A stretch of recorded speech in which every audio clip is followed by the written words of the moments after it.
Hey, Earthlings. Welcome to it's a kind of replacement for the time tunnel. So we're going to call it a time tunnel special or a time tunnel kind of, in the sense that we will be looking at some of the history of the movement, the kind of stuff that you'll be familiar with, I'm sure. But it's not going to be a normal kind of time tunnel in that sense. Well, let's get on with it, and then we'll explain what we're going to be doing. So welcome to another Time Tunnel special.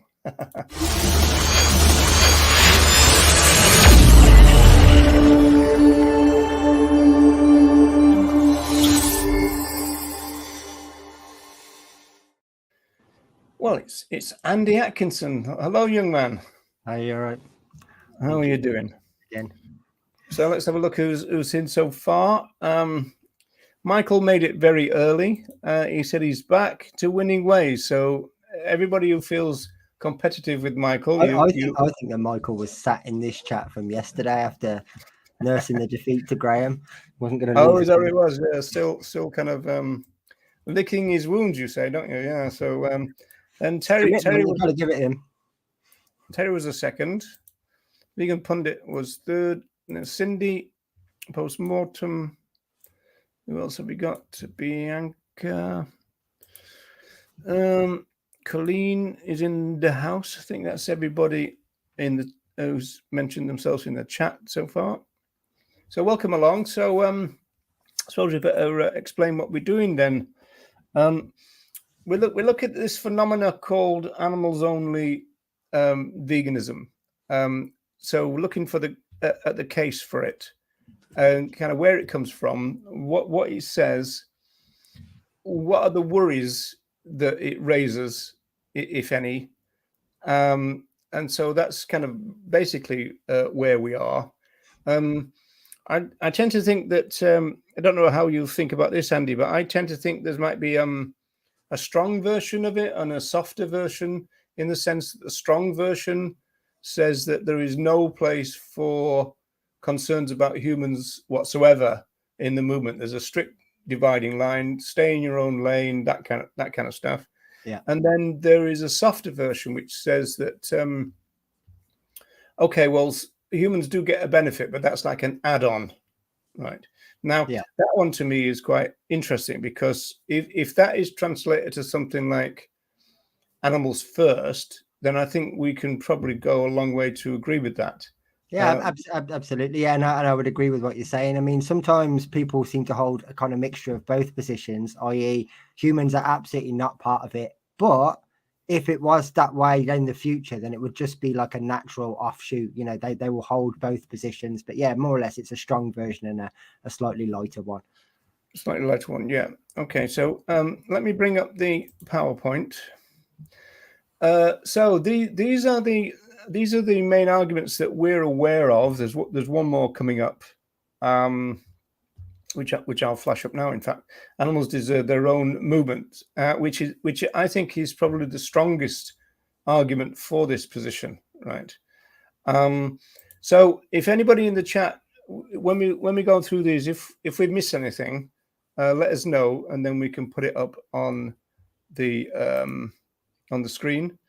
Again, don't be kind of wary about chatting away, and because you won't have to pay to get your opinions put on the screen, so don't kind of worry about that one. And in terms of those watching outside of YouTube, then the best way to see the comments is if you go to Andy's YouTube, which is called Not Your Mum. Not Your Milk. Yeah, Not Your Mum. Not Your Milk. Yeah, or my one.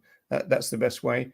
If you do comment on Facebook, we will be able to see it, and we'll be able to respond to it. But you won't be able to see everybody else's comments. Essentially, that's basically the kind of difference there.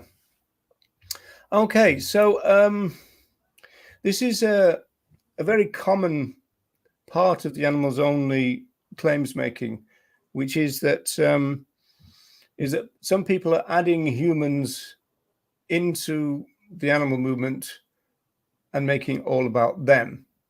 So So I'm just going to run through these before we actually start discussing it, if that's okay, Andy. So, yeah, that's fine. So adding humans in and making it all about them is one suggestion. Anyone who includes humans focuses only on humans. That's another thing. Now, most of these ones, not all, come from a conversation I've had recently with people who take this animals only kind of line, if you like. So these are genuine points that are being made to us. So it's not just kind of made up, if you like. And so I was asked that question: why do you have a problem with it being about non-human animals? And so that's often put to people who suggest that the movement is rather wider. Yes, there are. So this is the add-on thing. Yes, there are benefits to humans, but that's just the result of being a civilized human and not the main reason for the cause. Okay. So I think on that one, Andy, we can probably, meet that one halfway at least, right? Yeah, absolutely. The last part of that sentence is absolutely my feelings, and I'm sure that they're yours as well. I mean, it brings up an interesting point that although this is the accusation, neither of us, as far as I'm aware, I never have spoken to someone who prioritizes these human issues and pushes the non-human issues to the back burner, so to speak. I've never come across anyone that's done that. And every time I've ever asked for evidence of a group or whoever does that, you never get any. So, no, yeah, I mean, I'm pretty sure everybody, even if you include humanity, has still got the non-human animals as their focus. I don't think anyone ever moves them from that priority position. I don't think that they ever stop being the focus in anyone's view, regardless of how much they include afterwards. I don't think anyone changes the focus. I've never heard that alleged, only by these people that make the sort of phantom statement. I've never seen any of these people. I've never seen any evidence of this opinion held by anyone ever. Well, it'd be interesting to see if anybody in the chat, has. Yeah, and please do. If you've come across people who do literally say no, the non-human animals are not important, we've got to talk about this instead. Yeah, but I've never come across one of those people. No. It's a kind of diversion thing that some people will claim that that people in the movement are being bullied to do human rights issues rather than animal rights issues. And we ask for evidence of that, and they don't seem to, it doesn't materialize. That's essentially what we're saying for the moment. That's why I have a problem with it being about humans too, because the message to stop exploiting and killing animals is lost. If you make this movement about humans too, that will be the only motivation and focus, and you won't get a shift in people's minds to change the view that they are superior to other animals. Why don't you understand that other animals are the most exploited beings on the planet? And the reason for that is human supremacy. Well, of course, that's a kind of thing that we say all the time. So my response to this was, well, I do understand that. In fact, that was the opening statement of a reply to me. Yeah, and I mean, again, it would be a case of who doesn't understand that, honestly. I think even the non-vegans understand that. They're just immune to it, so to speak. I don't think that is really argued, that point, is it? You can watch a kid's cartoon and it will talk about how man's destroyed the planet, for example. I think that's fairly sort of a common belief that most people know and hold. Yeah. Yeah, I think most people, if you talk about numerically, most people would accept that, other animals are exploited the most. So, those people who use phrases like the animal holocaust, and they're not referring to the Holocaust, which is problematic, but that's their position. They would say that we're not actually comparing it to the human or any of the human Holocaust, and particularly not the Holocaust, because those ones were very small compared with the animal one. And so, so I think that is kind of accepted within the general kind of discourse, I think. And just again, that's the kind of strongest idea in my view. Now, I mean, I think the answer to that is that they've got one when we consider the focus the scope of the movement, and I think the thing to emphasize here is the strength of the focus. There's always this fear that the focus is being damaged or reduced or threatened by including anything else. So it's almost as though the scope might kind of leach into the focus and dilute it and all this kind of stuff. Now, there's absolutely no evidence that that's ever happened. I mean, if we look at our movement, what do we talk about? You know, the vast majority of things we talk about are our relations with other animals being the focus. So, in some senses, I always say, as a response to this, well, look, the other animals do have their own movement, and it's called the vegan movement. You know, so you know, I sometimes think that the fears of animals only people are unfounded, in the sense that they seem quite worried for the movement by the idea of bringing humans in. So that's the first point, adding humans in. Now, there's I mean, I'm sure just whilst we're there, I'm sure if that was the case, okay, and there was people out there who were encouraging the non-human animals to be pushed to the back, and we should be prioritizing this, and there was focus groups being set up and all that sort of stuff, and the literature or the memes that were being put out were all of that sort of stuff, then I would be in agreement that that's not the focus. Like, even if that was happening, if someone said, here's a group, by the way, that are doing what you're talking about that you haven't seen before, I wouldn't be in agreement with them. I think that's the key point here, because the focus is the focus for a reason. And no, I don't think anyone is questioning that. So if you did come across people that were doing as alleged, I wouldn't be in agreement with them. They don't hold the same position necessarily as anyone else. Like, that's not something that I support, because the focus is the focus always. I think that it's really important to lay that down, that no matter what is kind of accused, that position, even if it does exist, like I said, I've never seen any evidence of it, but if it did exist, I wouldn't hold it. No, and so I mean that kind of addresses the second point directly, because the scope of veganism does include human concerns. I mean, it doesn't say that every vegan needs to be a member of Amnesty International. That's not what's being said, right?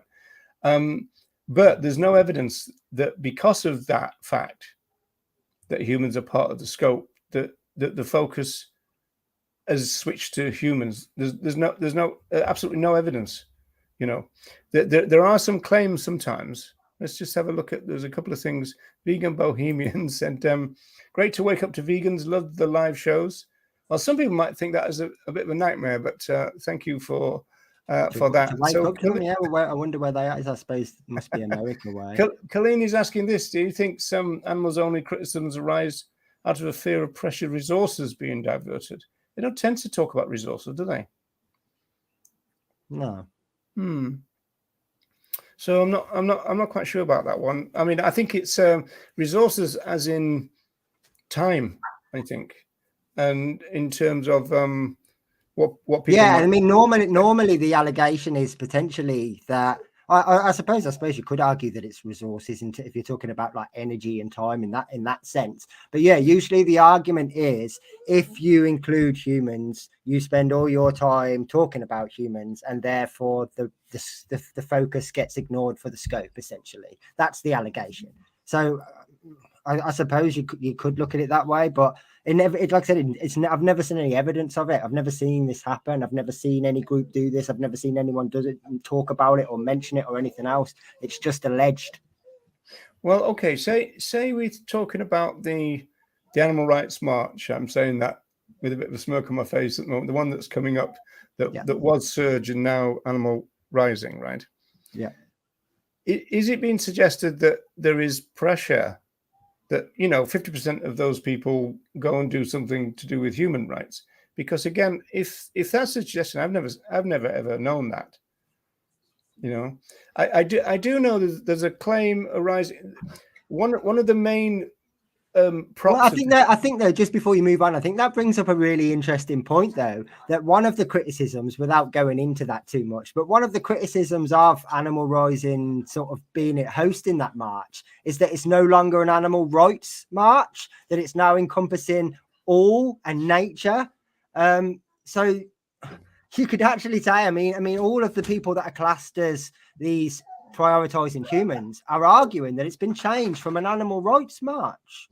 So surely, you know, that's counter to the claim that they don't care. Surely they'd be in support of this all-inclusiveness, but actually they're like, this is an animal rights march. It should stay an animal rights march, which shows where the focus always is.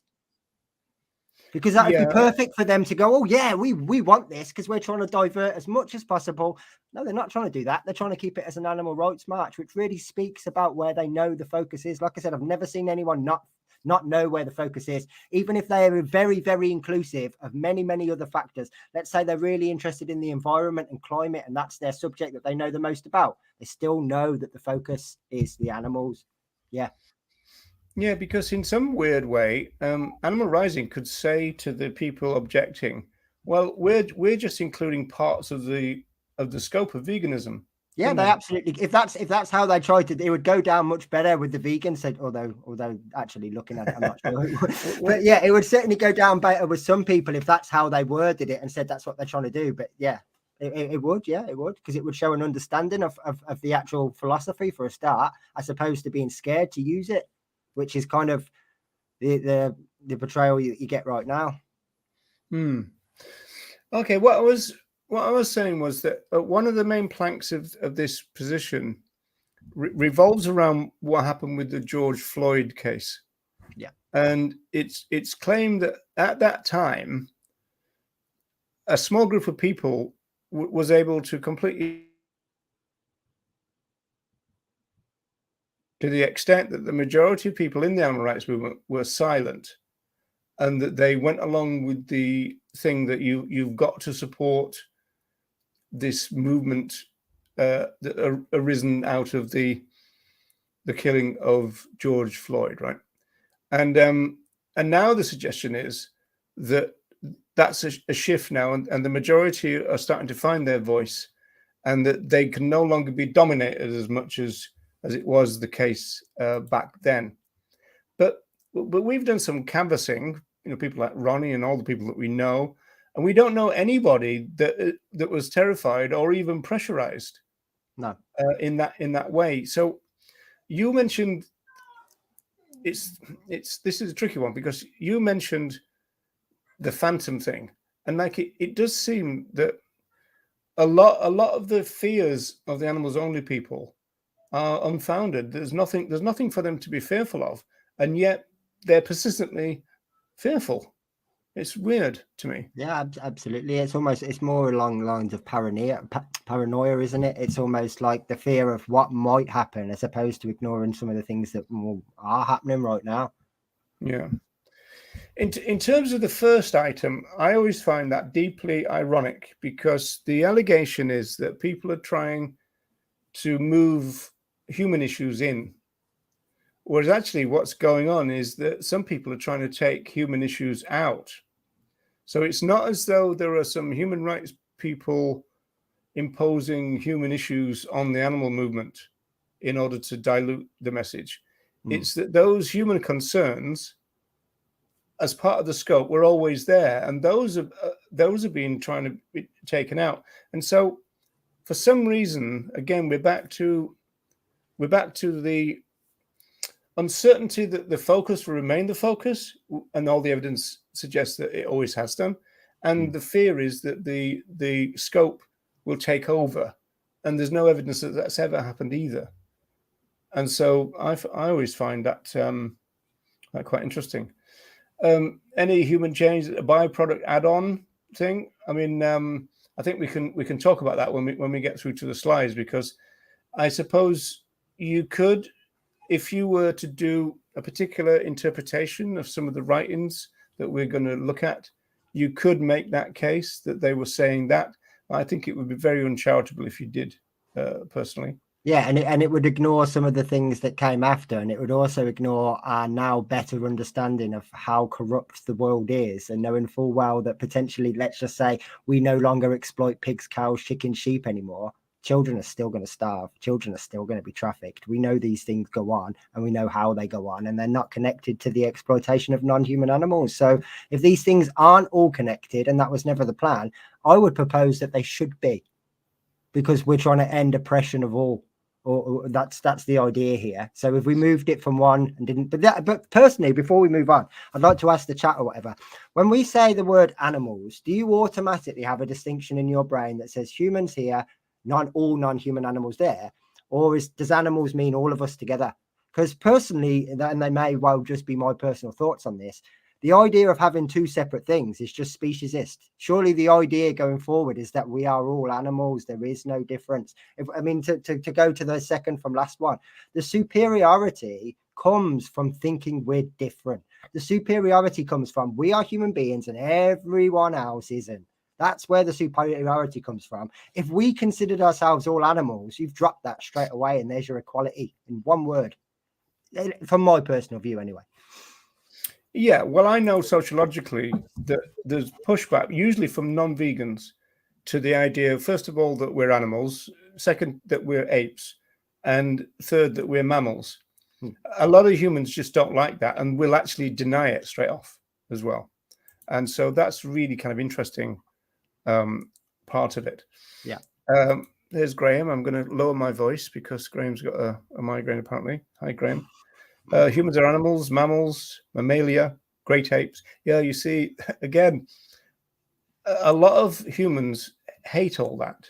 Yeah, but a lot of that comes from religion, right? Like that's the problem. Yeah, that's right. And so so it's interesting, but I think you were saying, Andy, that there might be some elements of this resistance even within the movement, right? Yeah, I'd say so. Yeah, but I mean, I don't quite understand that. You'd have thought that if you gained a animal rights understanding of things and a vegan philosophy understanding of things, you would understand that we are. I mean, like the vegan pioneers talked about separation of calves and cows and the distress that caused, and the bond, maternal bond, and all this kind of stuff between mammals. I mean, they talked about that, from the late 1940s. I mean, these kind of arguments that we present to people. Oh, do you know that? I mean, that started in the 1940s. Yeah.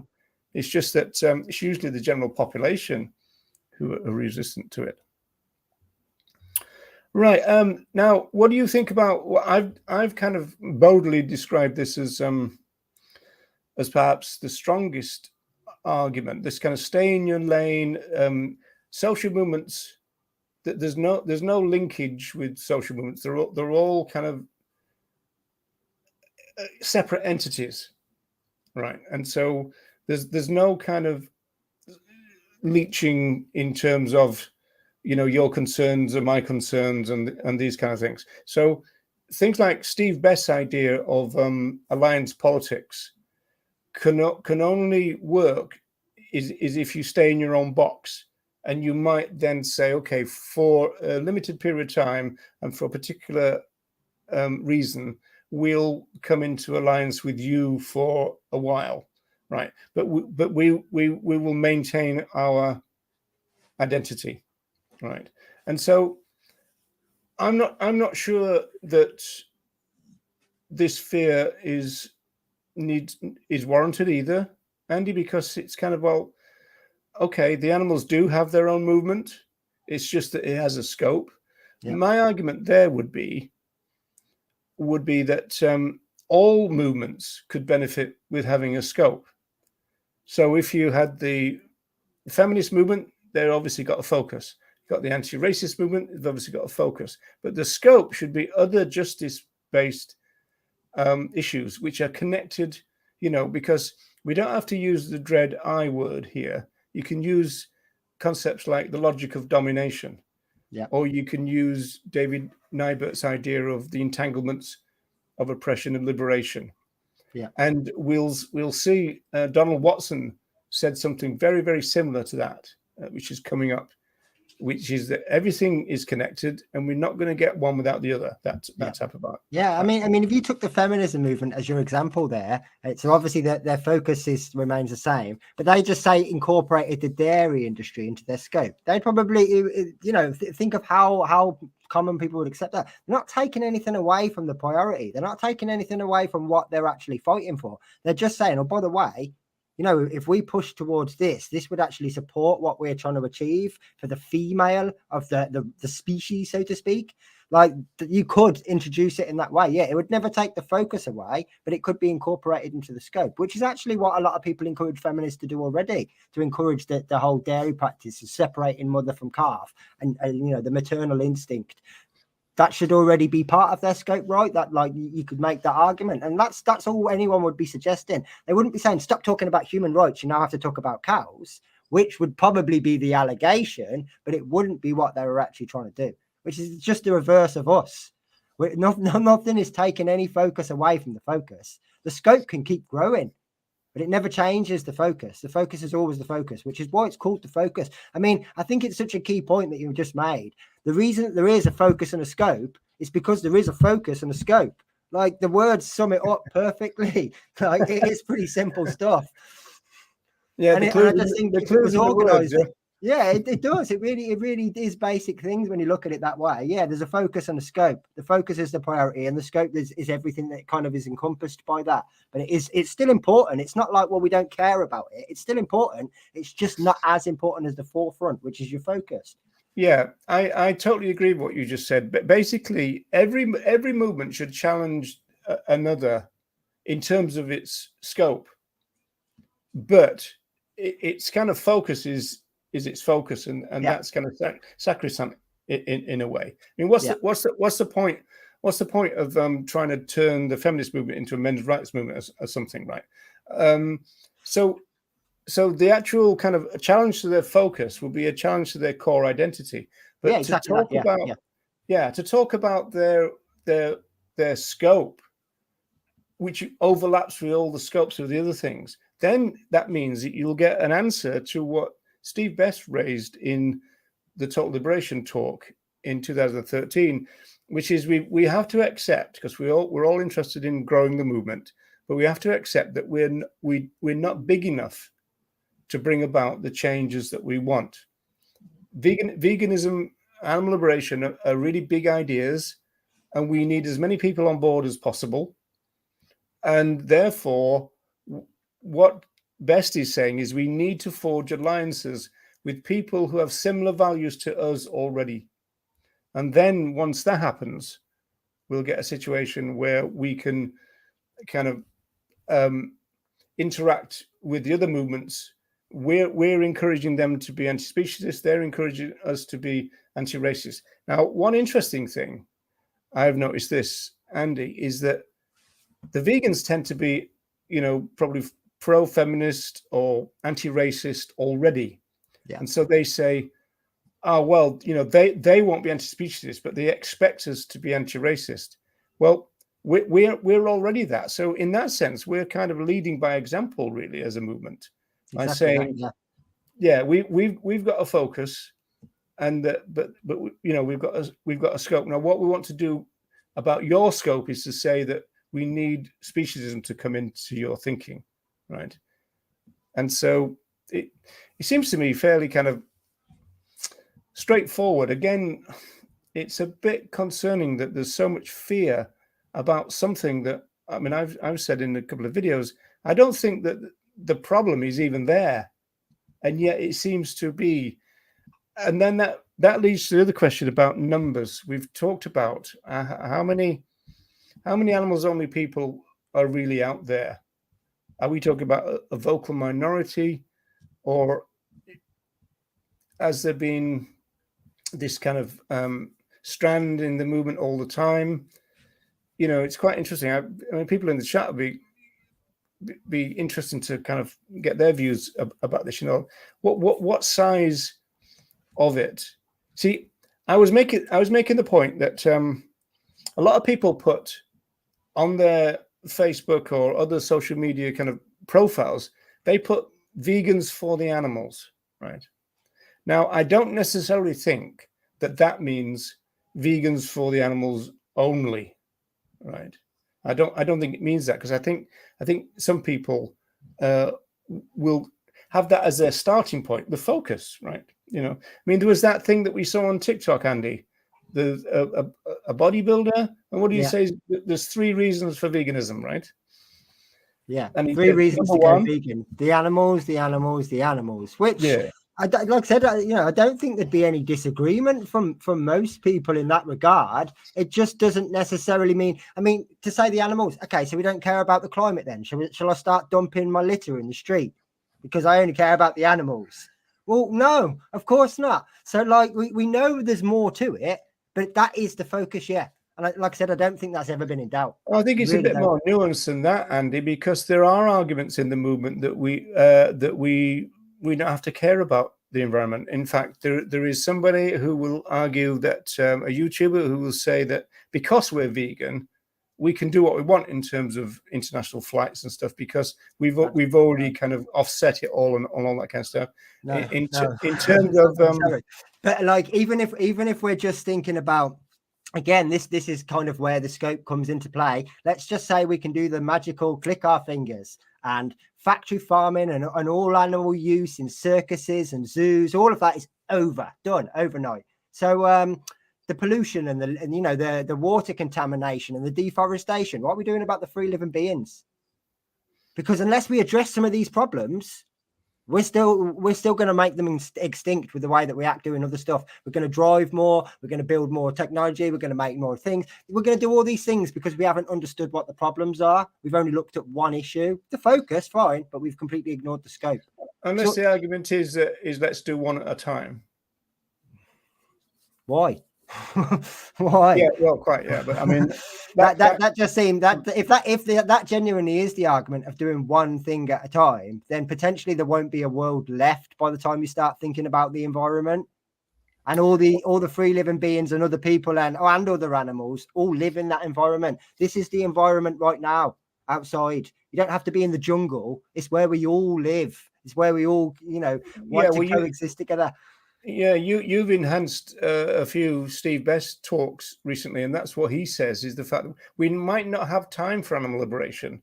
Yeah, if we keep fucking up the environment and the planet as we are.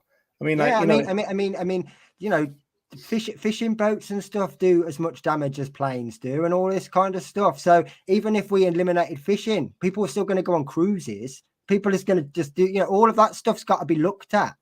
Or it might well be miles down the line in terms of the scope, but it's still there because it makes a difference. Yeah. One at a time. Okay. Yeah. Yeah. Veganese. I've seen you comment on a few threads, and you tend to make this point. So this is the subject of the stream, really. Is that the case? And would it be a problem if that wasn't the case? Yeah, that kind of idea. So welcome along and enjoy the journey with us. This often is another plank of the animals only argument, which is I think most people probably accept that of all the vegan social movement pioneers, Leslie Cross did most to bring about the evolution of what you might call vegan philosophy. And he did say this type of thing fairly regularly, right? He kind of like condensed veganism down. Now, he normally did this when he was talking about the focus of veganism. So I would argue that this is accurate when he talks about the focus. It's not accurate when he's talking about the scope. And we know that there's a focus and a scope with Cross is because he didn't just say this and then stop. He said a lot more after it, because it was kind of, and he often uses phrases like, what's that phrase? Great aims, or great, the second aim of veganism is this, and he's usually then talking about humans. So he normally talks about other animals first, and then humans, and says that veganism will liberate all of us, That's but he also does say this as well, and in fact, as we'll see in one essay, he actually shortens it even from this. So I think these are so this is a 45 idea, even before Cross was really kind of working on it. And Watson said the object of the vegan society is to oppose the exploitation of sentient life. And then the argument there would be: are we to say that because it was written in that day and age that sentient life meant other animals, non-human animals, or did it mean wider than that? So that's one thing. So now we seem to have gone just while we're there though, for the interest of consistency, for everyone who says that because that meant non-human animals because of the sign of the times, also has to take into consideration then every single one of Leslie Cross's essays would have been under the understanding that humans and other animals were not biologically related. So we also need to apply that. If you want to have it there, we have to have it still with the essays too. We can't split them up and go, well, this suits and the next part doesn't. They would both have the same understanding. That's the difference. Darwinism wasn't really accepted until the 60s. It wasn't taught in schools until after that. So his understanding of the language would have been exactly the same as Donald Watson. So they have to work for both. Yeah, you actually researched this, didn't you, Andy? You looked at when Darwinism became known, as it were, in terms of discourse, and it was at the time when Cross was writing, wasn't it? Yeah, and afterwards, yeah. So I mean, he would have been very radical if he'd have wrote anything like that at that time. Yeah, he'd have been a pioneer in terms of Darwinism and pushing it. Yeah, which so it makes sense why he had a sort of a religious understanding. Most people did. My dad's a little, was around the same sort of time studying himself, and I've had conversations with him. And up until his teens, he was still being taught the religious way. God created everyone and everything. Okay, so this is 45 with Watson, and then the next slide is Watson going all the way up to 2002.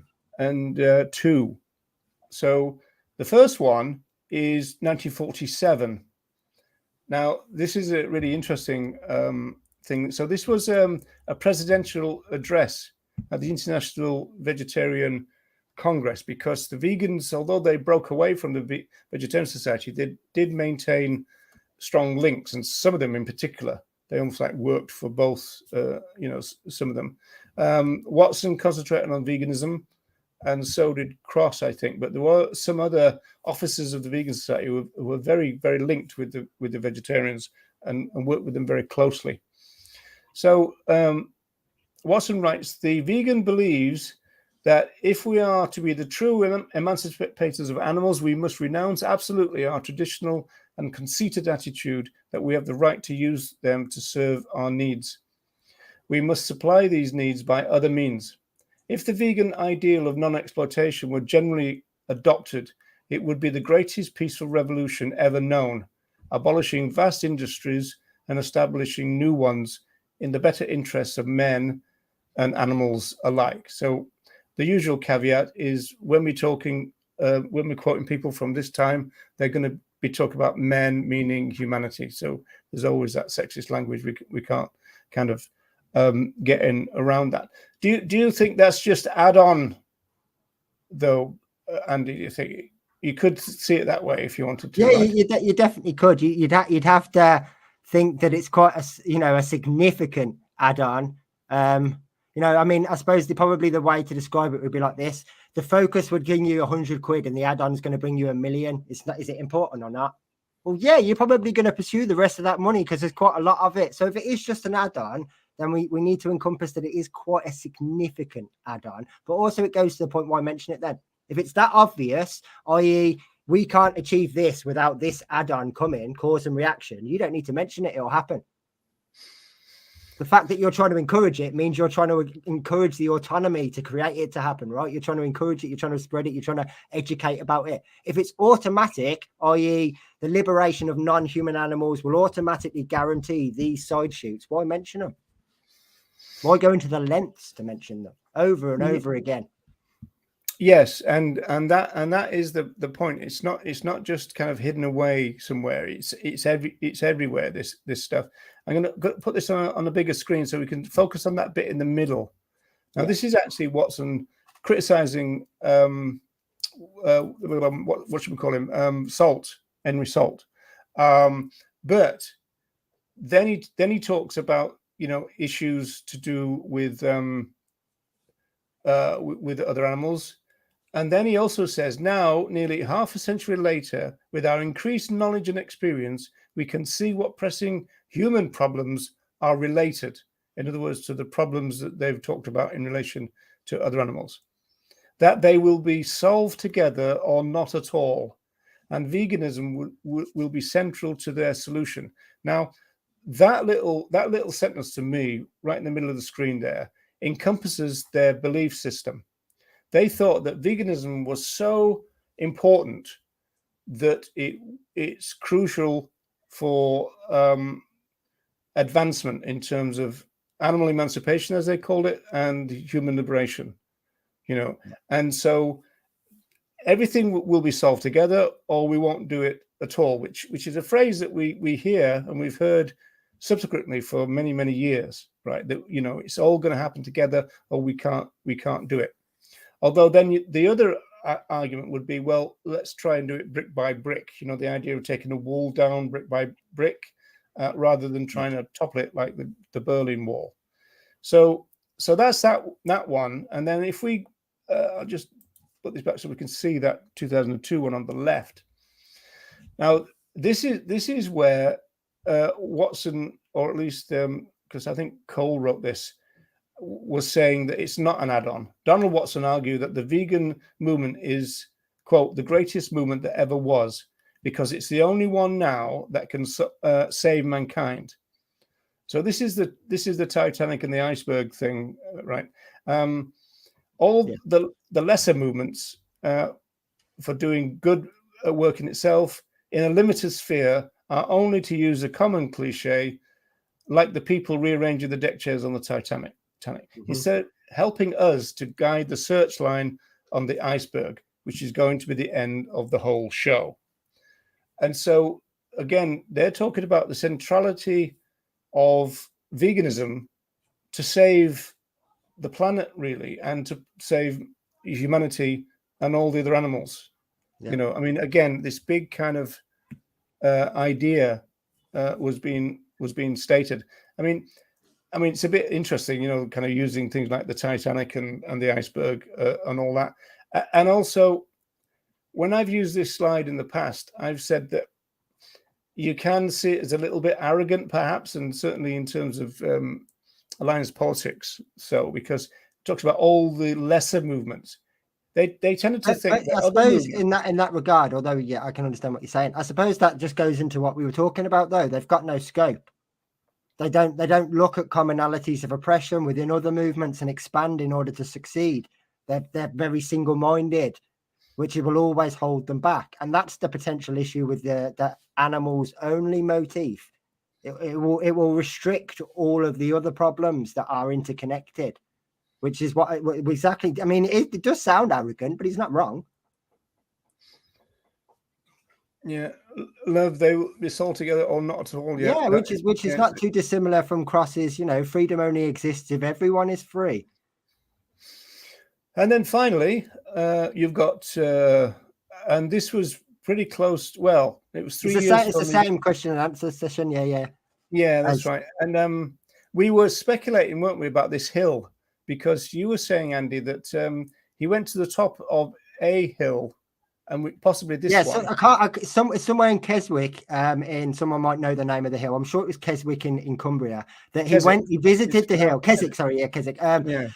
It's the day before he died. Yeah, I'm not sure what the name of the hill is, or whether that is where that photograph is. I don't know that part, but it'd be interesting to know.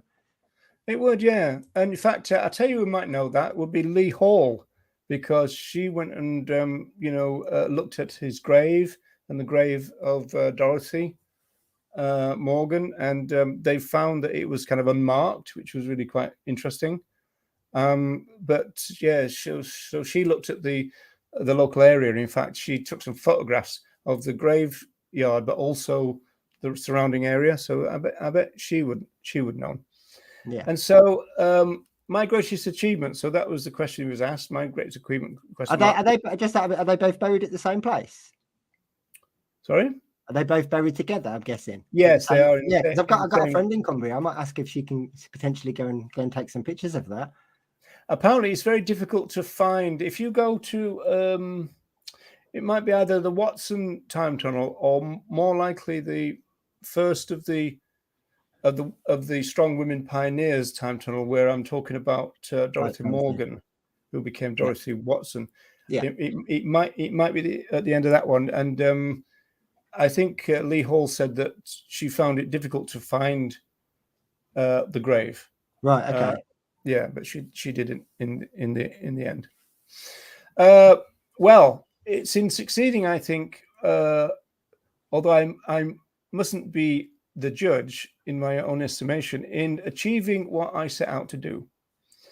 One can hardly rise higher in one's opinion of one's life in general than to feel that I was instrumental in starting a great new movement, which could even not only change the course of things for humanity and the rest of creation, but alter man's expectation of surviving for much longer on this planet. Now, if the pioneers of our movement were animals only, why would he even say any of that? And you can also, just to clarify the point I was making earlier, that's said in 2002, and look at his language: humanity and the rest of creation. So it's still very religious in his thinking. Like, that's still there all those years later. It's not been deconditioned down or broken down or challenged. So that's pretty normal. Yeah. But yeah, exactly that. Why go to those lengths? It would be much easier for him to just say for the animals, if that's what he thought, and that was the way he did it. Turning vegan is, yeah, the only movement for the animals, and still some people insist on making it about humans as well. You see, apparently Donald Watson was one of them. So, you know, probably should pay attention. But like, this is the claim that constantly comes up. Who's doing that?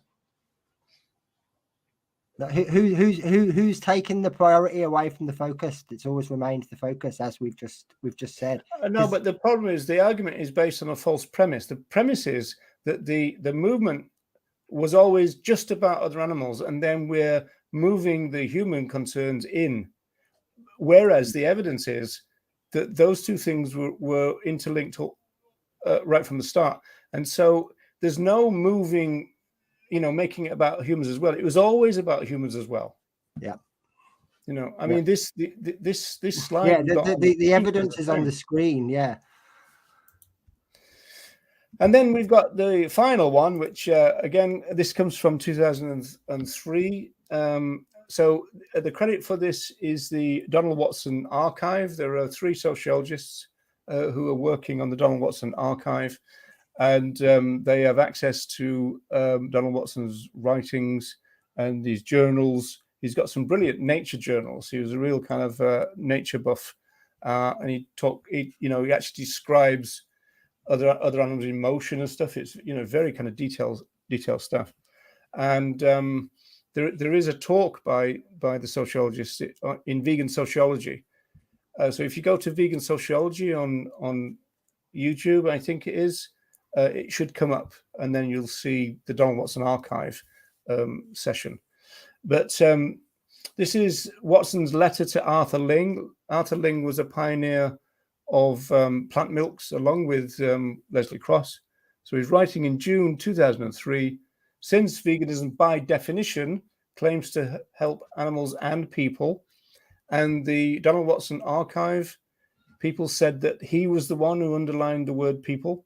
So that's not our emphasis, that was Donald Watson's emphasis. The Vegan Society must do its part in showing how to bring it about. And so in that sense, it's I suppose fairly clear. Now we move on then to the main man, we might say, Leslie Cross. So these are the source materials. So this is from a website called Candid Hominid, or it's A Candid Hominid. In fact, I think Andy, you're going to show people how to navigate this, aren't you? Yeah. I mean, it's my script. Yeah, that one. There we go. Yeah. So this website is actually great. It's a great little sort of source for all sorts of things. But in terms of the Leslie Cross essays, so they're all here. It's very simple. And even I didn't know this until Roger pointed it out to me yesterday. So I'd been doing things the hard way. Don't make the mistake that I did. If you click on, say, the HTML version of the thing, it shows you not only the number, but there's a link here in the HTML version, which I didn't have in the PDF version. So you can click that and it will take you to the actual part.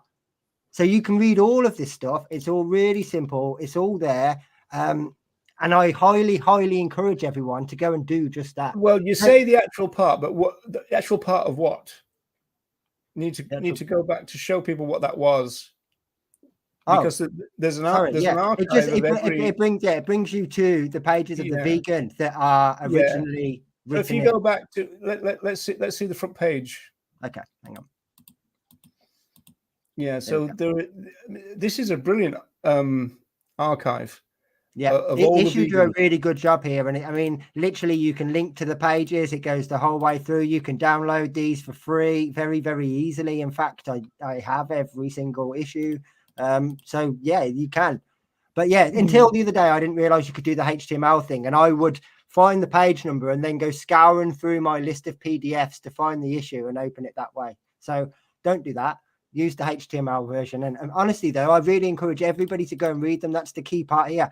Don't worry or take our little snippet of something that we're about to talk about for granted. Go and read the entire things for yourself, or listen to my narrations of them. Like, it's less than an hour and a half, and you can listen to them all in one place. But I really encourage you to go and listen or read for yourself. It's not much to ask, really. You could do it in an evening or an afternoon, and then you'll know we're not extrapolating, or we're not cropping, or we're not taking a snippet from somewhere. You can go and read them in their entirety, and I encourage you to go and do that yourself.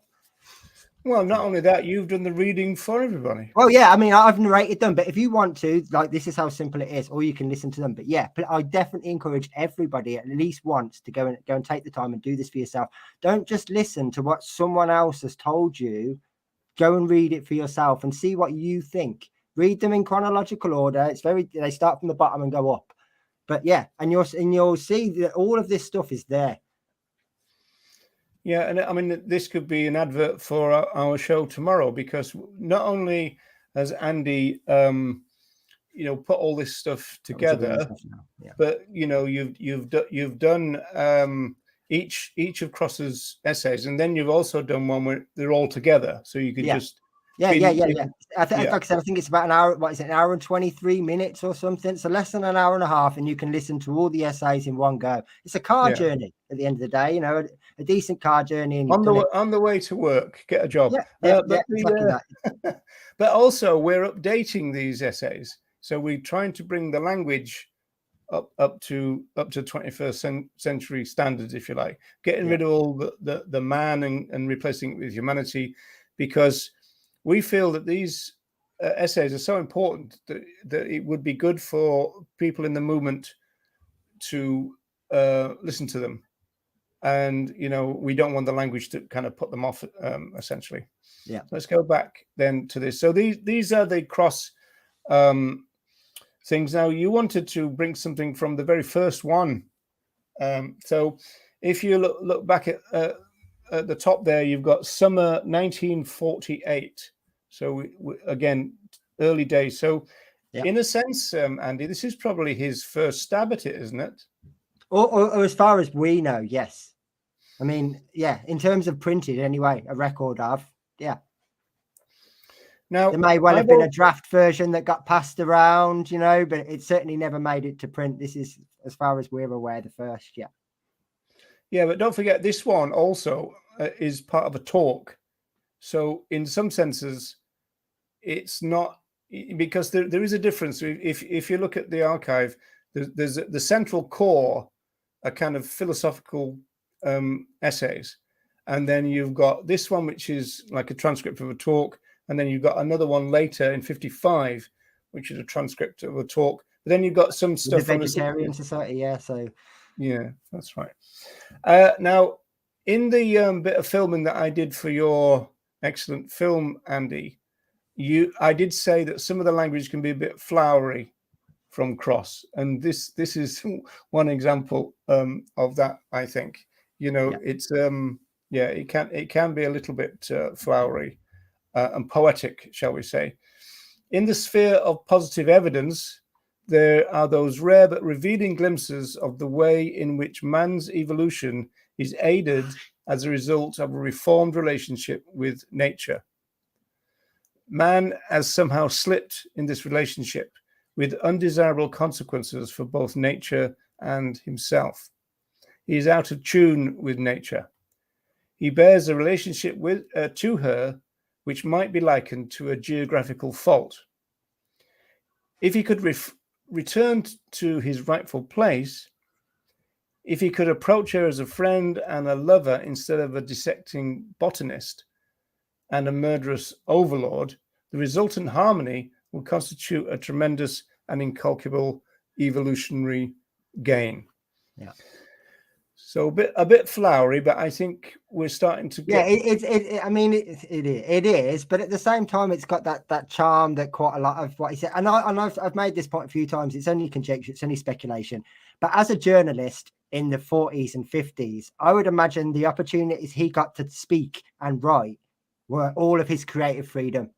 That was the opportunity that he got to be Leslie Cross, the person, not Leslie Cross, the journalist who had to uphold, the newspaper or whomever's reputation. Yeah, because you do notice that he freedomly uses his artistic license. Yeah, and I enjoy reading his stuff for exactly that reason. The Surge has definitely got a poetic-esque about it. I think if you read it and you work out the rhythm, read it again when you've got that rhythm in your head, and you'll feel that a completely different way of understanding that essay. Yeah, it does. It rolls off the tongue, and I don't think that's a mistake. But again, it goes back to this: if it's just a side effect, the resultant harmony would constitute a tremendous and incalculable evolutionary gain. He's a journalist. He knows what words are.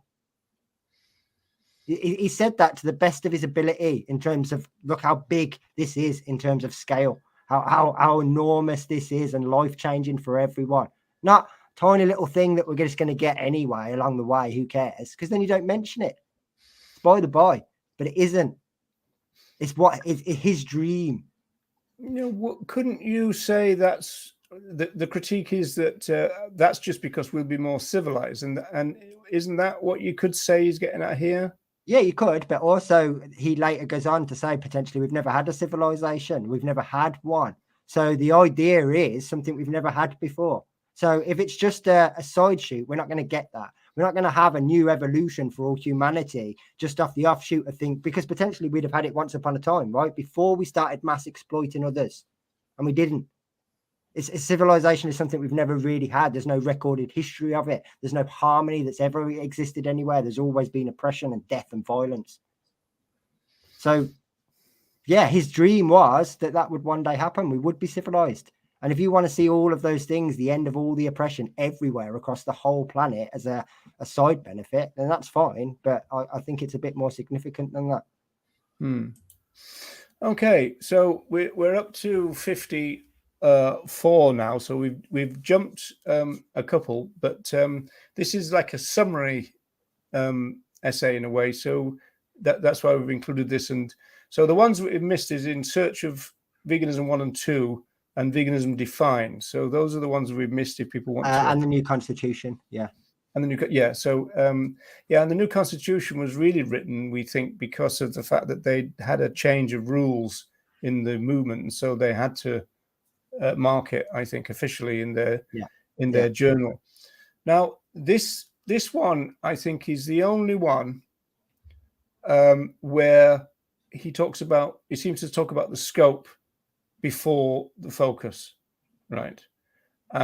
Which I've always found interesting. And when the people who are making the animals only suggestion put evidence forward, they tend not to feature this essay, and they never feature the first sentence because it goes against what they mean. This is an attempt to state in simple terms what veganism is and why and how it came into existence, and to suggest what it could mean for mankind.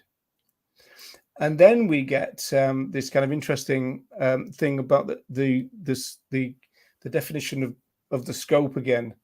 The word veganism is a symbol that stands for a major change, a new mutation, comparable to the freeing of the serfs and the freeing of the slaves. And then here he says something really interesting. Its official definition, and here he actually slims it down even from what it was before, the doctrine that man should live without exploiting animals, is accurate, precise, and comprehensive, but not always fully understood. This is not as surprising as it might seem, for rarely have 9 short words enshrined a reform so massive, the achievement of which would bring a new world and new men to inhabit it. So it seems to me that just that bit alone should be enough to allay the fears of the animals only people, because it's not saying anything about human issues are going to be taking over or anything like that, but it is saying that if we look at it in its grand scheme of things from that original kind of slimmed down definition, then we're going to end up with something really magnificent, because they really were very, very hopeful for humanity. They wanted to save humanity. They said it over and over. They wanted to I mean, one of the things we haven't touched on yet that we supposedly should have was the timing of this. I mean, many of them, Watson included, had lost friends during the war. They'd lived through 2 world wars. At this time, I mean, we live in an age now where if there's an incident in somewhere tomorrow, then the next day we've got the news footage, we've got camera footage. This didn't used to happen in the 40s and 50s. During the mid-50s, this is when the stories of the Holocaust survivors were coming out and being talked about. This was all fresh. The human element was absolutely there. You can't ignore it. It's easy for us to ignore it now, but this was their life.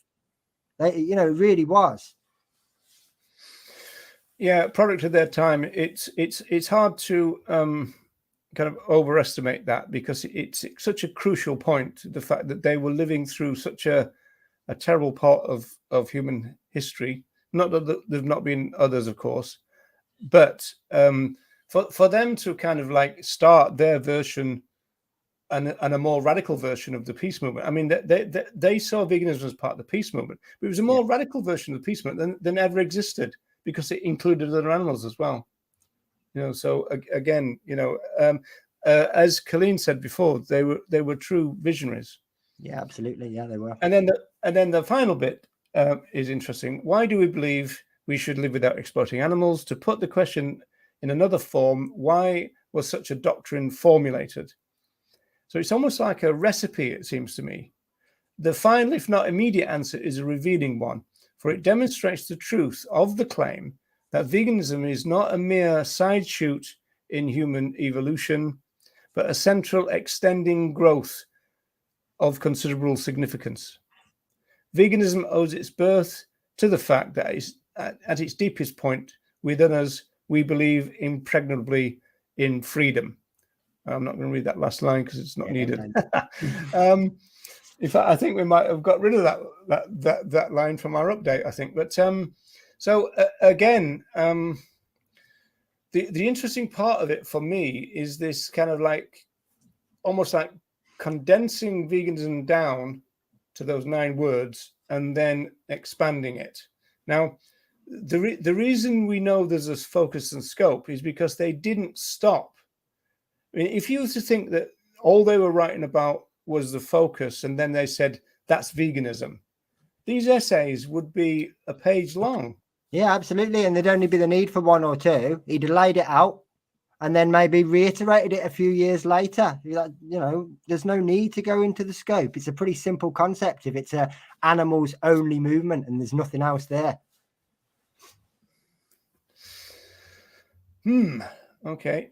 There seems to be some arguments in the chat with turning veganism, and kind of fair play, really, for coming into, in a sense, the lion's den on that. Okay, so this is dropping back to 51. Yeah. And so this is when there was a new rule. So I don't think we're going to be reading this out particularly, but this is where I was struggling to find the words that he used, and he talked about broad aspects of veganism, and he did this in 2 essays. And I think the next slide is the other one, I think. And so you could basically say that the first paragraph is the focus, and the second paragraph is the scope. Okay, and he calls it the broad aspects of veganism. And then he says in, I think the next one coming up, that there's some parts of veganism which are obvious, and then there's some parts which are not obvious. And he kind of said that at least twice, I think, in his essays. And you'll probably know more than me, having read them up recently. Yeah. But basically, he's going through, well, the thing, again, this is very focused because there's no doubt about it. This guy is a right candidate. You see the end of the use of the minerals across the board. We can't use them for food, commodities, for working, hunting, fishing, all the other uses involve exploitation, right? That's going to be abolished. And he says, by looking at it this way, the society has clearly come out on the side of the liberators. We're not so much welfare that we seek, but as freedom. So they're laying it out as an abolitionist thing straight off. I think it's our aim is not to make the present relationship between man and animal, which, if honestly viewed, is mostly one of master and slave, more tolerable, but to abolish it and replace it by something more worthy of man's high estate. Now, that phrase in itself is quite telling, I think, Andy. I mean, why would he bother saying man's high estate if he didn't care about humanity? Right? He's basically saying that we've hit a moral low and we've got to drag us back out of it, you know? And, you know, they all seem to be saying that kind of thing. Okay, and then the second broad aspect is of the vegan aim is its effect on human evolution. So these, I've always said in my kind of presentations that these same themes are rehearsed over and over and over again, whether we talk about Watson, whether we talk about Cross and some others, as we'll see. Not doing very well keeping less than an hour. Yeah, I noticed that. I know. Yeah, we were hoping to create this as a kind of, oh well, if you want to see the argument about this, go here, and we were going to do it in 45 minutes. Yeah, big chance of that. The only thing here is the I think the master and slave thing is interesting. He said the greatest and deepest harm is suffered not by the slave but by the master. Now, I think he was talking about moral harm there. He thinks that we as a species are harming ourselves morally. Yeah. You know, because they talked about our lower nature, they talked about our barbarity, our savagery and all that kind of stuff. And they're basically saying we've kind of got a choice. We can either be like that or we can get ourselves out of this trough, right? And if we want to get out of this trough, guess what? Veganism is going to be a major part of how to do it. Yeah, at the end, it's the kind of early stages of speciesism, isn't it? And he mentioned it in the one we looked at earlier, Man and Nature too, where it's like there's the commonalities there, and you can't see past it. If we want, say, freedom or liberation or whatever for human beings, we have to understand that has to extend. Otherwise, those are just words; they're not concepts. They're words, they're ideas, but we can't ever attain them, because unless they exist for everyone, everywhere, they are just an illusion at the end of the day. They're just privileges for certain people. And he alludes to that a couple of times. But again, why bother? It's much simpler for him to just say, well, none of that matters. This is what the movement's about. This is what we stand for. Here's my essay. Here's my point. Never have to change from it. Those 9 words, basically, that's all you have to put out. That's the press release. I haven't really had time to check the chat too much, but there's been quite a discussion about the issue, and Colleen has kind of it seems that Turning Veganism said that they don't care about humanity. So I mean, I'm not going to make this criticism, but I do find that most of the time the people that have this animals only impression are misanthropes, and that's the problem. They're still speciesist towards humanity, which is why they can't bear to include them. It's a personal issue almost all the time. Yeah, and let's face it, kind of naming names. I mean, this is the origins of this is Yaroski. Yeah, and so and that's why some people will say with a straight face that Yaroski started the vegan movement, because as far as they're concerned, the vegan movement didn't exist until Yaroski, who told them that humans are a pestilence, that that we're a cancer, and that the best thing for the planet would be for us to be wiped out. And whatever you might think of that argument, and there are pros and cons to it, because I mean, just look at what humans do. But we are a social movement. This is what's lost also, I think, in the animals only thing. We're a social justice movement made up of human beings. So people say it's the animals movement. It's not the animals movement. The other animals they haven't created a social movement. They haven't created a social movement organization, as far as we know, unless there's one underground in the worm community or somewhere. And I'm not ruling out that possibility. But in terms of the vegan social movement as we understand it, who might be turning up at London for a march or doing whatever you like, or celebrating World Vegan Month or World Vegan Day, those are humans who are the organizers of a social justice movement. So the other animals are the subject of this movement. They don't organize it themselves. I mean, we might argue that it'd be better off if they did, but but they don't, right? They wouldn't get all the nuance and the politics in it if they did. Yeah, this is 54. Oh, is that 54? That might be wrong, actually. I'm not quite sure. Is that right? 54 on this one? Or is this 51 still? Oh, no, this is the bottom of... Yeah, no, this is Surge, yeah. Okay, so this is 54, right. Okay, so this is where, again, he starts talking about the stuff that is obvious and some of the stuff that are not. Some of the changes in daily life, is the third line down, are obvious. There will be, for example, be no butcher's shops, and the milkman, if he still goes his rounds, will be delivering vegan milk. And that was interesting at the time, because they were already in the process of creating vegan milk, And then this modern day thing, the countryside will not be heavy with the anguish of cows crying for their calves, which sounds like a modern day thing, but they were talking about it way back then. No slaughterhouses, no laboratories, no one will be hunting for fun or anything else, really, I suppose. And then he does the same thing where he goes, okay, that's the obvious stuff. Some of the changes are not so obvious. And then he talks about the benefit to humanity again. So it's always the same thing. This is what the focus is all about. And then this is what the scope is all about. Put that together, and we've got human and other animal liberation. Yeah. And he says right at the end of this one, which is quite nice, is that we are the pioneers.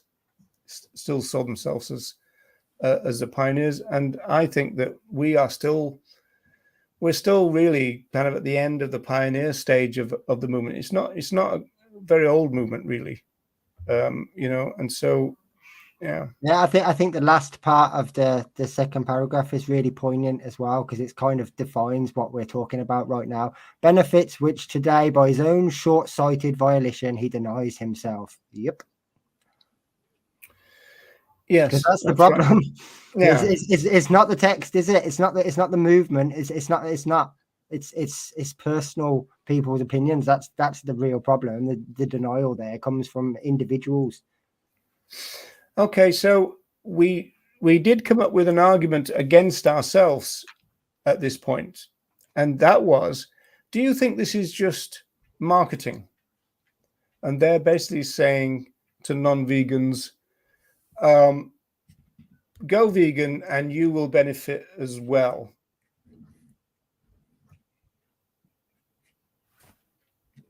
Yeah, I mean, it's not something we can completely rule out. It would just make very little sense when you consider everything else that was said, and it would kind of go against the grain a little bit. But it's not impossible, I suppose, if someone wants to make that allegation about it. But I would essentially say no. Yes, and I think we have to take the consideration of the time again. You know, these are people that have gone through two absolutely destructive, atrocious events where they've lost people they know, and the world is still recovering from it. It's very easy for us now. It's kind of privilege for us, a lot of us, to talk about those things. We haven't got any understanding, but they were living through those things. They were. I got a sick cat. Oh no. Yeah, I think it would be an unkind reading if you think in terms of reading all of their work. I think it would go against who Cross was as a person too. Personally, I think even if someone pulled him aside and said, "Can you put a bit of marketing spin in there?" I don't think he'd want to. Like I said, I get the impression, and again, it's just my opinion, but I get the impression with these essays, especially this one, that's his artistic freedom. I can write what I want about what I want finally, and this is my passion that I am really, dedicated to. Yeah, that's the impression I get from it. I don't get it. It's like there isn't any added to it. This is what he wanted to say. That's why I think it's important to sort of look at the words he used. He knew language really well. If he tells you that something's incalculable, it means it's going to be bigger than he can write on the piece of paper. It doesn't mean some side benefit that we might get.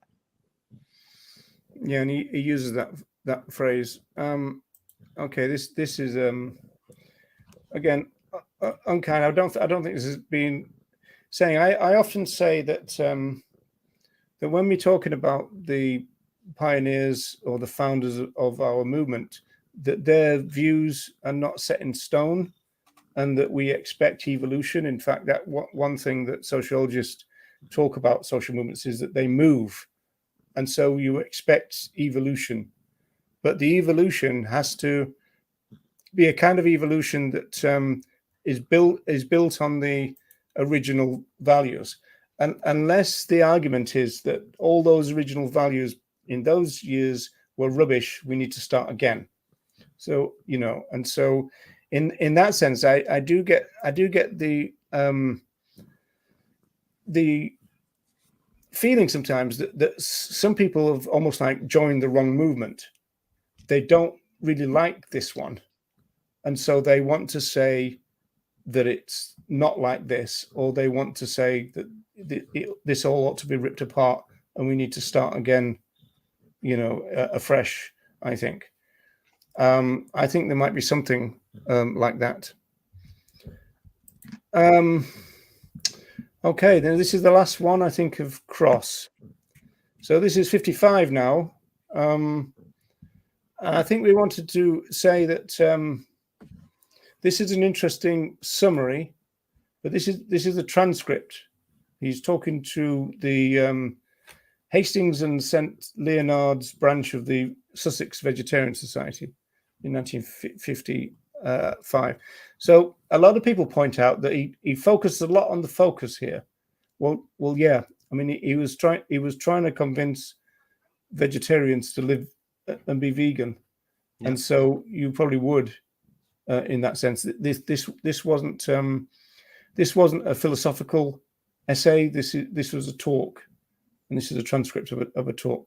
So I think that makes it different in that sense. Yeah, absolutely. You're aware of your audience, aren't you, or who you're engaging with. So yeah, I mean, in fact, a perfect kind of recent example of that is, why does everyone think that Joey Carbstrong had the B stats to hand when he went on Piers Morgan's show? Do you think he might have had an inkling what Piers might have said? because he knew who his audience was. He didn't take a random guess, did he? He kind of organized himself in expectance of what he was going to get. And that's what people do. You know, we've got to expect that with the people he's speaking to. He's not going to go in there and go into the full detail. He's going to try and get them to accept the focus rather than the scope, which makes sense, right? It does make a lot of sense. You would. Because they're already on board with a part of it, right? In your mind, anyway. They're already on part with some of it. So you're going to focus on that because that you want them to understand. Yeah. Well, one thing that we can pat ourselves on the back about, Andy, is the fact that most of the things that Turning Veganism said is what we said they say. Yeah. So in that sense, it was kind of accurate in that way. So these are we're getting to the end really now, and so this is where we're moving into the 60s and to the 80s. The date on the Kath Clements one is 1995, but that was the second edition. So the first edition is 1985. Yeah. Whether this quote is in the 85 one, I'm not sure, because I don't think I've ever seen it. I don't know the answer either. I'm not sure. No. Okay. No idea. Well, if someone knows the answer to that, it'd be interesting to know whether it was, but it's not something I know the answer to. Yeah. Okay. So this again is now this is interesting, really, because I think if we were to rewrite this one, we'd alter it a little bit, I think, Andy. So veganism is one thing and one thing only, a way of living which avoids exploitation. We might be putting in the word oppression as well, of course, whether that be of our fellow men, the animal population, or the soil upon which we rely for our very existence. Just a little note about the last bit is that a lot of the pioneers were very concerned about the quality of the soil. And so quite a lot of them talked about it. Faye Henderson talked about it as well. I think Kathleen Janaway talked about it a lot too. So they were very concerned about soil quality. So I think they realized that that small layer of topsoil is what we rely on for survival. Yeah, and obviously, again, as a sort of going back to the sign of the times thing, the idea of vertical farming or anything like that was so far beyond comprehension that the soil was everything, right? It was whether you did eat or not. So yeah, absolutely. Yes, absolutely with that one. And then veganism is about, so in terms of the rearrangement, I would see if I was editing that, I'd put the animal thing first. It's like I was saying, I've got a Vegan Society mug where it's got animals, people, and the planet, but I think it says people, animals, and planet, I think, and so I would always arrange it with the focus first. Which is why I always point out that the surge is interesting, because that's the only one that doesn't do that. Yeah. It goes the other way around. And then Kath Clements, which is like a summary, really, of a book. It is like the end of kind of the opening chapter. Veganism is about having a consistent approach to human rights and animal rights, ecology, and world food problems. So environmental issues and food scarcity problems, we'd call it nowadays. Again, I would flip that around and put animal rights and human rights. Now, of course, what could be going on here is what happened to Reagan, was the fact that they were writing carefully in order to keep an audience in a way, and not just be laughed out of court, as it were. And that went on right up until the start of the 80s with Tom Reagan and the case for animal rights. Yeah. And again, I think that's a question of us just putting ourselves in their place, because in the 70s and 80s, everyone laughed at the idea of animal rights and animal liberation. And so, you had to word it. You can, going back to what you were saying, and factoring all that Darwin stuff, it was even more complicated for Cross writing in the 50s. Absolutely. Because like I said, even if there was a case where he was ahead of his time and he was sort of like, well, I've just read this book, I've read The Origin of Species, I'm ahead of science, so to speak, it would have been seen as so radical to talk like that. Yeah, far more probably radical, because veganism would have been already turning some heads. And if he was started factoring in, oh, by the way, did you know we were all animals? Yeah, I think they'd have kind of completely disregarded everything he had to say. Yeah, because he would have been up against religion then all the time. Veganism wasn't really opposing religion, really, was it? Because lots of religions like to profess that they already held some of these core beliefs and principles. Whereas, yeah, absolutely, science does oppose religion. So, yeah, I think he would have definitely got some serious pushback for that, and it would have been seen as very, very radical in the 50s to say that. Right, I'm looking for where Kathleen Janaway has gone, and I realised that I deleted it myself. So I'll get that back again. So I'm not quite sure. Are we at the end of this? Oh, I think that's the last slide, I think. Okay, so I need to get the Yeah, that's the last slide. It's just a video now, yeah. Yeah, okay. If you haven't got it, I can grab it. Yeah, I've got it here. It's just that I right, where did I download it to? Yeah, I went and deleted it for some unknown reason without thinking. That's fine. Here we are. Okay.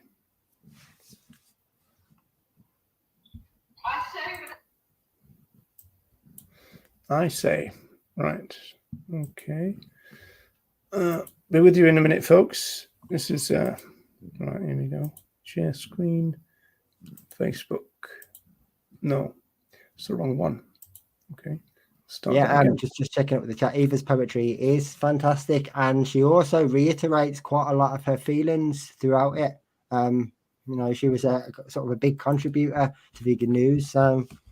Yeah, her thoughts are consistent even with her own poetry. And as a poet, I know that you wrote sort of what you really care about. That you don't alter it. That's your heart, so to speak, that speaks then. So yeah, I think she's consistent the whole way through. And there's been some suggestion that she was just this woman that said a thing, and I just think that's ridiculous, to be honest. The more I learn about her, the more I realize how much of an impact that she had and how huge she was. Quite the opposite. Yeah, I think she worked for the Vegan Society for years and years as well, didn't she? Pretty much the whole of her existence from the time of going vegan, she was involved, yeah, some way, somehow. And she ran the boutique that whole time as well, I think. Oh yeah, the vegan kind of bed and breakfast, isn't it? Yeah, it was a shop, I think. I think it sold like clothes and food and all sorts of stuff. That's right. Yeah, an advert. I think it was called the Vegan Boutique. There's an advert for it in every single one of the magazines at the back. Yeah. Right. Well, that's where connections and friends come in, folks. Yeah, I think it was like an old-fashioned everything under one roof shop, because it talks about food and clothes and all sorts. Yeah, so I would imagine that was where you would go. Right, let's see if we can get away with putting it like that. Okay, so this is Kathleen Janaway. So this is the 1990s by this stage, even though it looks a little bit more dated than that in a way. But she's saying very similar kind of things. Let's see if we can. Yeah, even enhanced, it still looks really dated, don't it? I say without hesitation that I think accelerating a trend to veganism is the most important thing we can do today to save all highly developed forms of life on this planet. We live at a momentous time, at what could be a terrific turning point in evolution.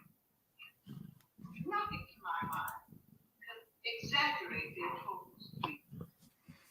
But the general picture now, I'm quite sure, is that the age of predatory man is coming. Will a new age, in accordance with the teachings of the great, follow, or will we go right down? Right next, and if we can solve this problem of animal exploitation and spread veganism, we should also solve the problems of war and poverty and all the other things that has caused immense suffering to people and animals through the ages. Veganism is as important as death.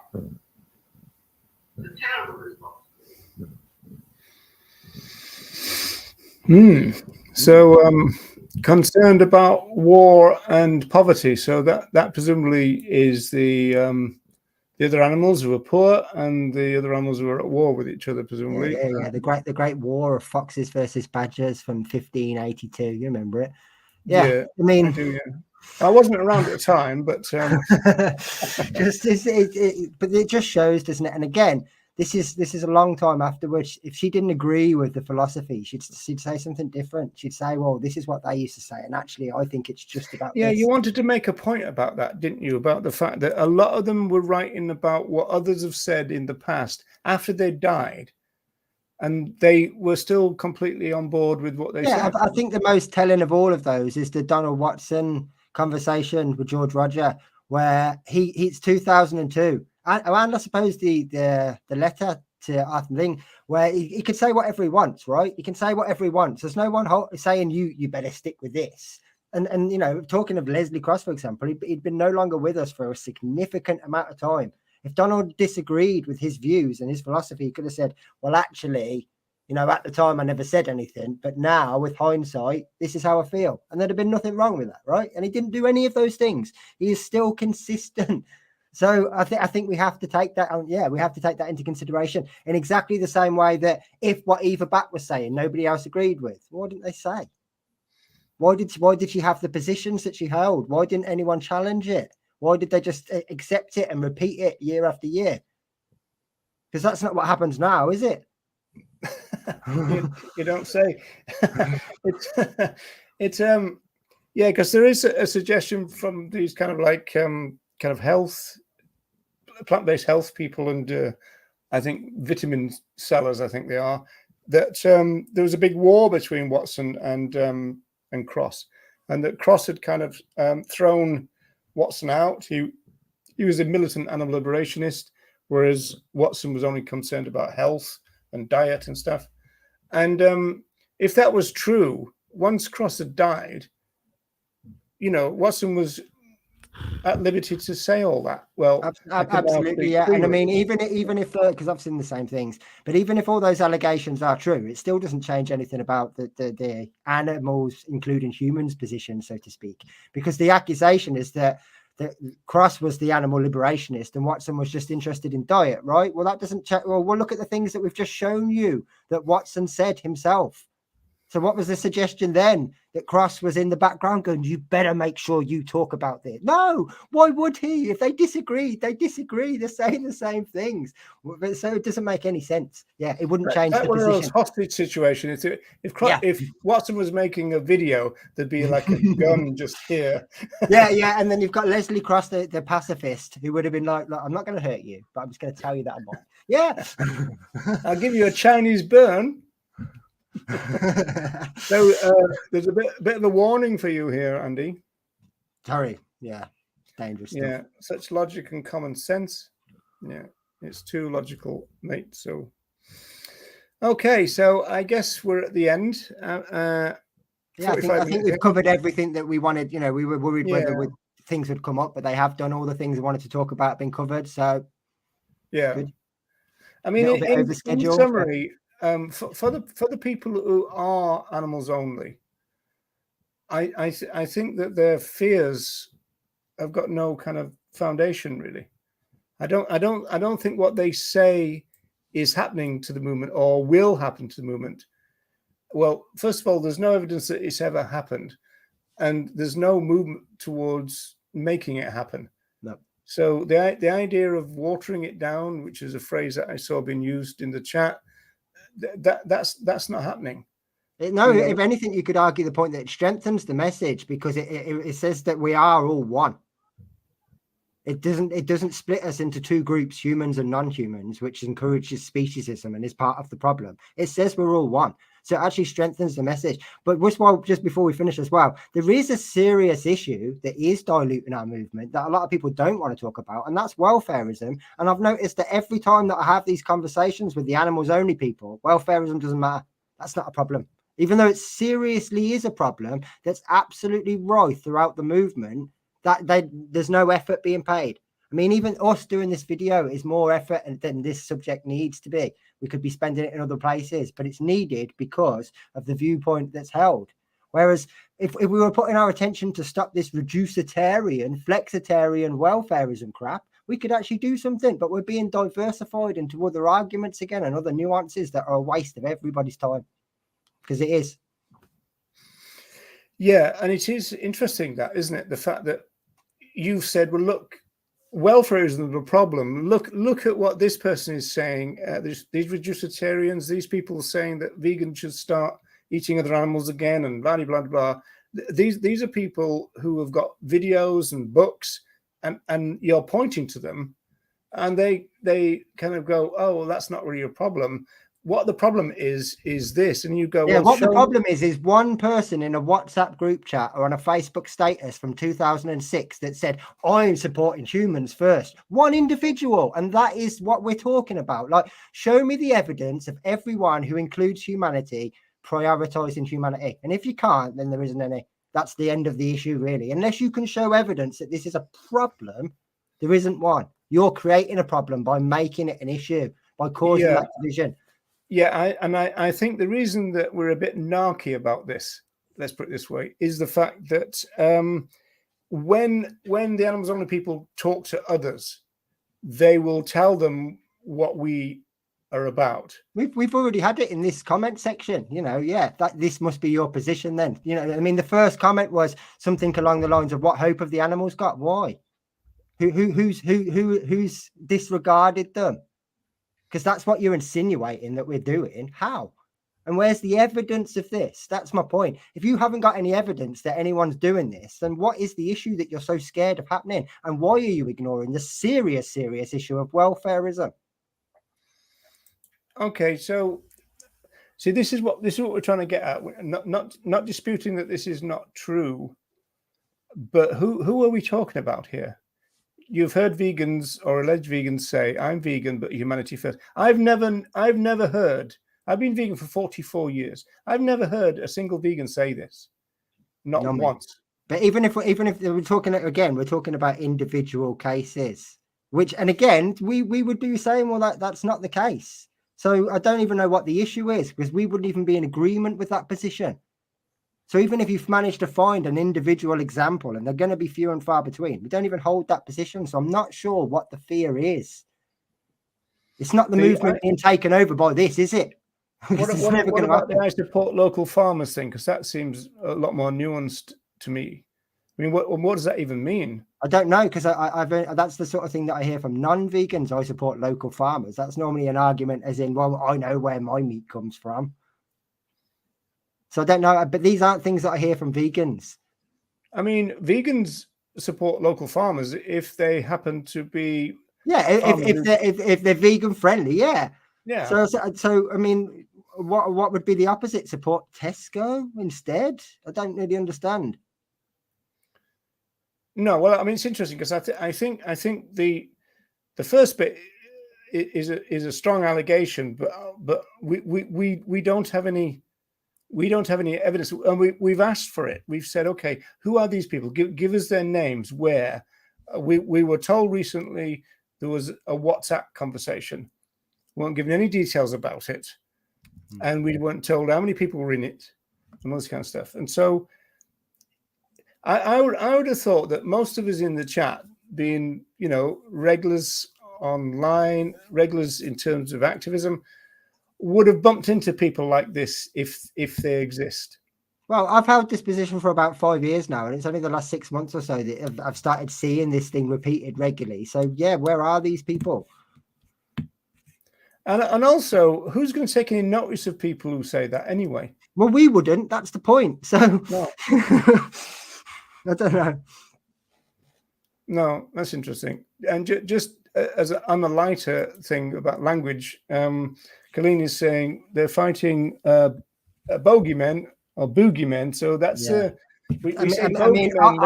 say this so that you don't get in any trouble, but I say this with all sincerity. Tobias Lienhardt is a bigger threat to our movement than any of the allegations that I've seen from the animals only people. You want to see a problem? There's one. You having a go at my friend Yeah, I am. Tobias? Yeah, I am.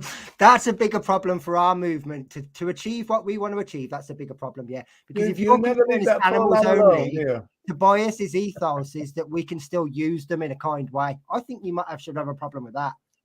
That should be where you should be putting your attention then. Because he's trying to encourage that reducitarianism and ethical use is okay. Well, obviously, we don't agree with that. Yeah, well, let me join in on this and get myself into trouble, because we're not talking about something that's happening a long way away or a long time ago. Leonard's organization has just funded an academic conference, right? Which meant that because they were funders, along with Mercy for Animals, who just spent 25 million plus on welfare campaigns, because they were funders, they were allowed to give their corporate demonstrations and presentations and everything. And essentially, Leonard was the keynote speech at the end of the conference. And he spent that speech talking about all the 10 things that he changed his mind about veganism, which is that we should talk about veganism, quite often. No, we shouldn't do that. And the one that shocks most people is the fact that he argues for a symbiotic relationship with other animals. So we can get wool from them, we can get manure from them, we can get eggs from them, and we give them in return, shelter and food and this kind of stuff. It's the backyard egg argument, isn't it? At the end of the day, they pay rent with eggs. Yeah, that's essentially what he's suggesting. Yeah, it's but you see, in terms of the threat to our movement, and we are concerned about our movement, obviously, that's the threat, not the alleged bringing humans into a movement that's already concerned about humans. But again, it doesn't mean that everybody's got to join Amnesty International or anything. It doesn't mean that. That's not what's being meant here. And if I suppose to end, I would, if people want to say, well, let's say we should say animals first as a slogan, I'd probably go along with that. Would you go along with that, Andy? Yeah. Like I said, I don't think the focus is in question. I don't think I don't think it is. And if there was some sort of relabeling or rebranding to kind of reprioritize the focus to make people feel better about the fact that there was a scope, whatever, fine. It doesn't change the focus. It doesn't change anything. So yeah, fine. As long as we start potentially having this nuanced argument that doesn't benefit anyone or save anything, it's just a total waste of energy, isn't it? Really, that would be better spent elsewhere. If it would like calm them down and give them some comfort, then we could go for the animals first. Yeah, absolutely. Kind of thing, and I'd be okay with that, I'm sure, and I'm sure most others would be, really. Yeah, absolutely. Okay, folks, this was a bit of a strange one. Now, there is a special time tunnel coming up next Tuesday, along with Still Alive. So we're doing a joint thing for a special reason, and we'll tell you all about that on the day. So hopefully we'll see you next Tuesday. Tomorrow, we've got the end of the updating of our first essay, which again is the surge of freedom, right? And so we've got about a page to do, so that only take us about 3 hours. We're starting just for anyone. We're starting at 7 as well tomorrow, rather than 8, just in case. Yeah, 7. Yeah, give us a bit of time. Yeah, that's right. It was. To be honest, though, Andy, it was a lot. It took a lot longer than I expected. There's a lot in there, especially when you're looking at individual words and things like that. Yeah, it took time, and obviously we're interacting with the chat as well and waiting for them to respond. And so yeah, I didn't expect it to take as long as it did, but I thought it'd be about 2.5 hours to do the whole essay, and it's going to be more like 3.5, isn't it? Yeah, it's ridiculous, isn't it? We just got to learn to do things faster, I'm afraid. Okay, people, thanks for tuning in, and we'll see you again real soon.